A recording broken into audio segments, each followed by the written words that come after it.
Hello everyone. My name is Gurkaran Sufi, CEO of Ravata Solutions, where we're enabling IVF success the first time. This image captures one mother's experience with IVF. Each of these injections was one she had to take herself in order to conceive this child. She's not alone in this experience. 1 in 8 American couples experience some form of infertility that requires clinical care. But a little known fact about this statistic is that only 1% of those couples are actually able to access IVF care or have the disposable income to afford it. The main reason for this is it is not covered by insurance, and furthermore, there's a 70% failure rate, and additionally, each IVF process costs almost $30,000. At Ravata Solutions, we're a team of embryologists and engineers who believe everyone has a right to a family. And for this reason, we've integrated our minimum viable product into the most subjective point of the IVF process, when the embryologist is making that decision which embryo is the healthiest to transfer and which one is most likely to result in a pregnancy. Here, this system on the left is the device itself, which captures the data and collects it and sends it to our central servers. And on the right is our sensor array, which is a patented approach to being able to measure embryos non-invasively. Currently, we are venture capital funded, we have National Institute of Health SBIR funding, and we're revenue generating. Furthermore, we are shipping these devices out into 5 different pilots across the country.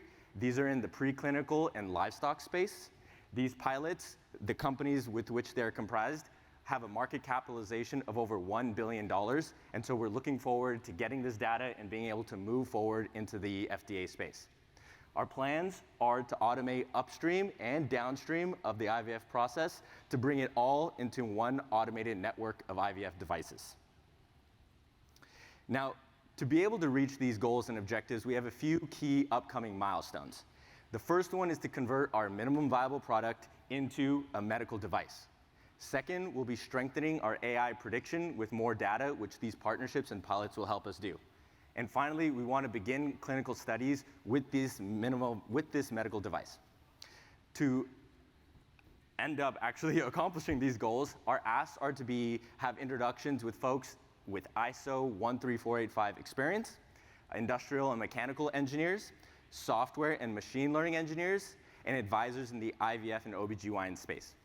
Furthermore, we have our last opening available for angel investment, which is currently available. So if anyone in this audience knows anyone or fits into any of these categories, please come speak with me after the conversation or after the panel. Ultimately, join Ravata and help us create families together.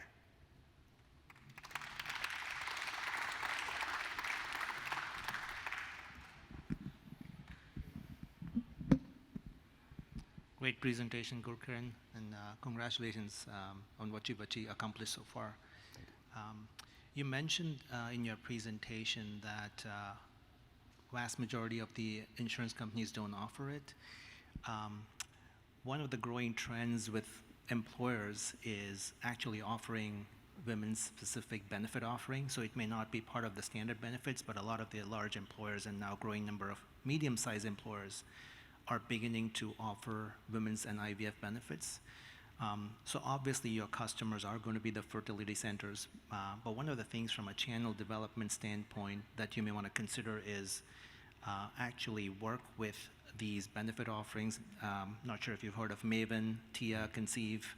Mm-hmm. These are really fast-growing women's benefit offerings that are working directly with employers, and you can possibly consider channel partnerships with them so that they can feed volume towards centers that you are working with. Because the good news with your product is that from an employer standpoint, it delivers good clinical, economic, and emotional outcomes, and employers usually care about all those 3, especially when it improves productivity. And when you avoid one more IVF turnaround for one of the employees, the employer's all ears. So you may want to think about the direct-to-employer and self-insured employer space. Honestly, that was fantastic advice. I'd love to follow up with that and hear more about it. Thank you. Gurk and I agree that was a fantastic presentation. One of the things you talked about earlier is the cost of these procedures as well as the failure rate. So I get a lot of the technology is really about eliminating the failure, which brings the cost down. Is there a mechanism to further reduce the cost of the service or the process altogether? So in terms of being able to bring down the cost of the service, actually one of the biggest ones is the lab tests and the actual medication. So generally the perspective that we have on this is when you know which embryos are going to be good or bad, or if they're not going to be there, you can make that decision on whether or not if a different course of medication is required to treat your infertility, or if maybe you just need to move towards adoption, or if your outcomes are even possible.